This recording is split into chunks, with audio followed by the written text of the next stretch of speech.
allow your kids to actually accept reason. They should be able to question reason. Question reason, true.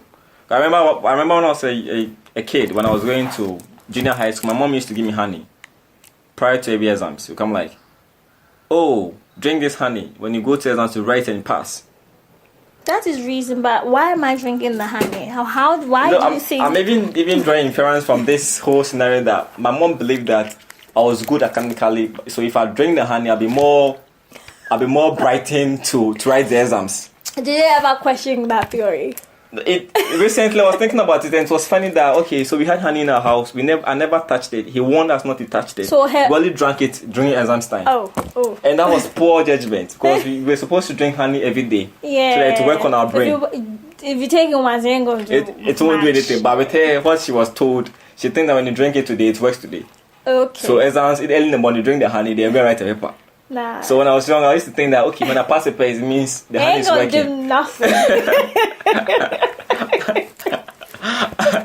So my mom was practicing. My mom used to give the honey to all the children too. Yeah. She was practicing equity.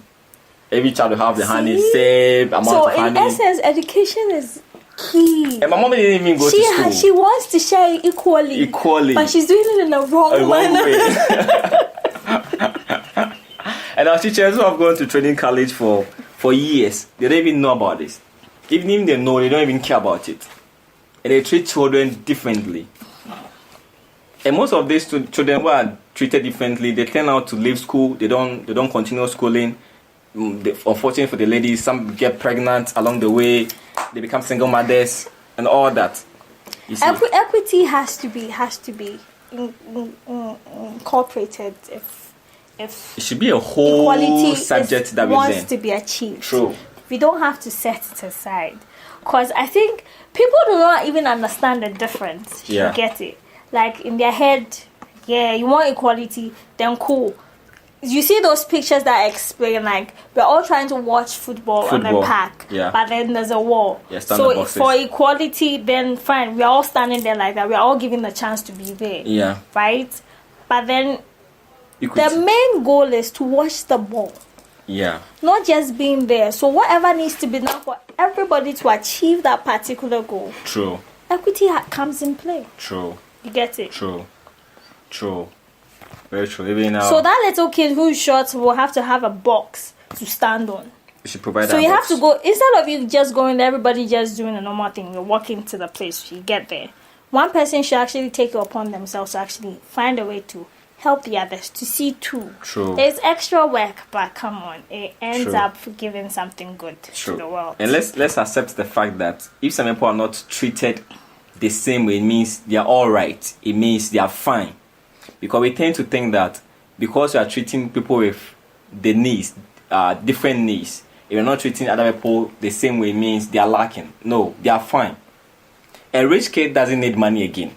Exactly. A poor kid needs money. So you have to allocate your resources there. To the poor kid. So when you see we giving money to the poor kid, don't be alarmed. Don't be disturbed that the rich kid is there. We are not also giving money. If we give enough and that poor kid is at par with you, we are not going to give again. We are going to reallocate it somewhere else. Sure. So one good thing this particular government is doing is free senior high school. Yes. And I'm loving it. I'm sad that it didn't come during my time because I know, right? I had this good friend who couldn't complete senior high, and he was way intelligent than me. Way intelligent. I schooled with him in junior high, and senior high. We didn't go to the same school, but I used to contact him and all that. Yeah. And he couldn't complete because he couldn't pay his fees. And modern age, you shouldn't sack a child from school because of school fees. And so right now he's not into academics again. He's into something else and all that. And sometimes I feel sad because that guy was way intelligent than me academically. I'm not sure. At this point, nothing can be done. Well, something can be done. Unless he wants to go back to school. Exactly. Unless he wants to go back to school. But something can be done. I've tried talking him what is into he that. doing in particular? Right now he's into fixing of ceiling, building stuff. Like and I'm POP. sure he's really good at it. Super dope. Exactly. Because he was naturally intelligent.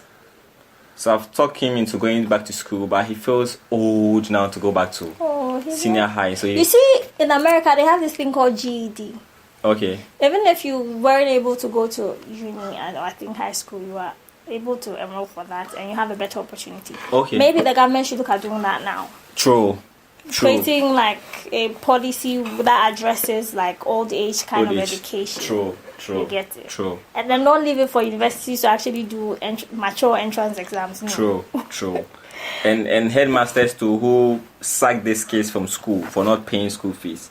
I didn't see any sense in that. Because at the end of the day, they'll come for their results. They could have paid the school fees when they're coming for their results. So sacking them, you just halted somebody's future. That's true. So it didn't make sense.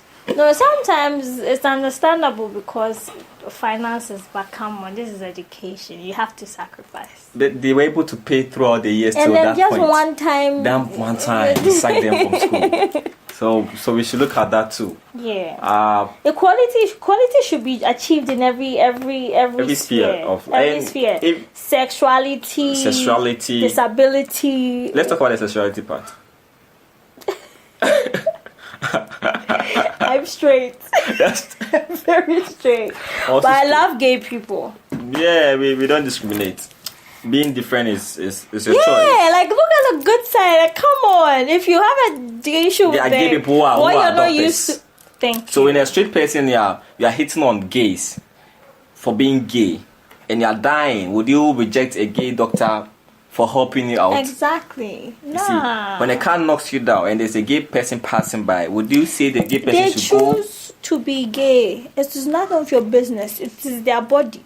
In your religion, that's what I think. It's their body. It shouldn't be something that should bother you so much. No, it shouldn't bother about it. What should be bothered about is your own self, your growth. What others are doing is their choice. When the consequences come, it lies on them. Yours come, it lies on you. So just make people feel free. If you have a problem with it, you might be able to talk to them about it. You can teach them to repent from it. Do not stigmatize them or discriminate against them. Don't kill them. Some are beating these people up. It's not fair. It's not fair. What you know today, they didn't know yesterday. Yeah. So they are responsible for their lives. You're not. You're not. And if you think they're even doing something against the law, you can report them to the police. You're not supposed to deliver justice there, instant justice. Because the law of Ghana says that you can't be gay. You should be straight. Okay. So if you know somebody who is gay and you feel offended by it, the best thing to do is to go to police and report to the person. And the right channels will take it from there. And even with that, have challenges with that part of the constitution. Because it's not being fair. It has to be amended. It's not being fair. It's not being fair. I don't know whether back then when they drafted the constitution, gays weren't in Ghana. I think there were gays there. They hadn't come out of the shells to let us know that. True. But somebody. Have you gone to some building, some institutions, and they don't have passage for disabled people? Yeah, they don't. Yes, it's true. You have to climb steps for hours. For somebody who's sitting on a wheelchair, I wonder how. To make it. Because I went to the ministry sometime with a friend to see one minister. We had to climb this staircase. You have to climb the stairs. Which ministry in particular? Tourism ministry. Okay. That building is old. We're climbing. And so I was picturing in my head that, okay, so suppose I was in a wheelchair, I wouldn't be able to climb that. Yeah, somebody will have to carry you upstairs. And that's offensive. Well, now I think they're trying to incorporate a lot of things like this to create equality. Everybody has access to one. So the engineers area, the building engineers should it cuts across every sphere. Every sphere of life. It actually cuts across every sphere. We should try and treat people equally, give them the right things to succeed. Even if you can't do it for anybody, do it for your children, do it for a family member, do it for your sister, your brother, in the family. Let's spread love. Spreading love means you're treating everybody equally. Yes. So just spread love, because your religion, how we perceive religion, and we are so all religions I think propagate love. Love. The bottom line is love. So love also shows that we have to give people what they need to flourish mentally, spiritually, emotionally. So I think that's one of the work of a religious person. Yeah. I think one other situation where equality actually is an issue is virginity. Okay, let's talk about that one. Yeah. Well, we're not saying it's a good thing to actually decide to lose your virginity. Yeah. With the way we've been brought up in Ghana here, right? Yeah. But if a guy is hailed for losing it, and then a girl is condemned, that is a textbook definition of inequality. True. Of equality not being applied. True. We're saying, well, obviously it's a bad thing, or maybe it's not a bad thing, but it's not something you would encourage, right? True. But do not condemn a woman for doing it and hail a man. If a man does it, you are my witness. If a man does it, he's cool. seen like, he's super cool. He's super cool. He'll be so good in bed and stuff. Yeah, true. Right? True. But if a woman should do it, you're looking at her like she. Even if one time. Yeah, they're going to still judge the woman. Judge her And the first and then you see, the funny thing is, it's not even like, oh, her fellow woman telling her what you're doing is not right to it. The guy is you're not a virgin. Yeah, complain. You come to complain. And they forget to ask that, okay, two people come into play when having sex. Yeah. So why is that you sideline the woman and you let the guy have a pass? Yeah, but then the woman can't have a pass. Why don't you channel the same ridiculing you put towards the woman, towards the guy too? Yeah, because he's equally responsible. Yeah. It's not like she just went to lie there and then they did stuff. I think it's I think one thing we women should be able to do now is when you're going to date a guy, ask him, is he a virgin? Are you a virgin too? Because we know here in our country, we do know that men usually like to ask, even though nowadays most of them do not really care, or most of them do not really they care. I think from my point of view, they care, but now they want to subtly channel that thing towards other adventures like this. Okay, let me explain. Back then, are you a virgin? Then it feels like, yo, my girlfriend is a virgin. But now cool. They have this mentality that virgins are of shortage now. Very rare to have a virgin. So it's an unfair question. You shouldn't ask a woman whether you're a virgin. At the end of the day, when we get to that point of having sex, you get to know. Okay. So now we don't ask again. Okay. So guys don't ask again. But within them, they want to know. So guys who ask, how do you see them? Because I see it as very very disrespectful to ask a woman. It's like a woman asks you, are you an impotent? Thank you. It's a manhood working. Women, you should start asking that now. It's a manhood working. No, I'm serious. If they are going to keep asking us if you're virgins or not, we should start asking them. Are you potent? Are you potent? Are you a virgin? All those questions. How many times have you done it? What's your body count? Ask them. As proof. So that we can achieve it. If we, I think that's one way. That's one equitable thing we women can do. So they can we should start doing that to get them to actually look at things equally and not stop discriminating against we women. And women who discriminate against their fellow women, you should stop. You're not a saint, honey. True. You're not a saint. Consciously or unconsciously too. Most of these guys tend to ask these questions or treat women in some way because they came to meet it. Their parents did it. Their friends are doing it. Like, it's a system that keeps producing same beings again. Same results and all that. And it's unfair. It's unfair. You just picture that person as your sister. How would you feel that somebody said, oh, okay, your sister is not a virgin, so I'm not marrying the person because she's not a virgin? In my view, I don't think virginity equates to somebody having a successful marriage. It goes beyond that. In my view, virginity actually does not secure a successful marriage. It doesn't even. It's not an entrance to anything successful. Yeah. It's just something that we put the light on.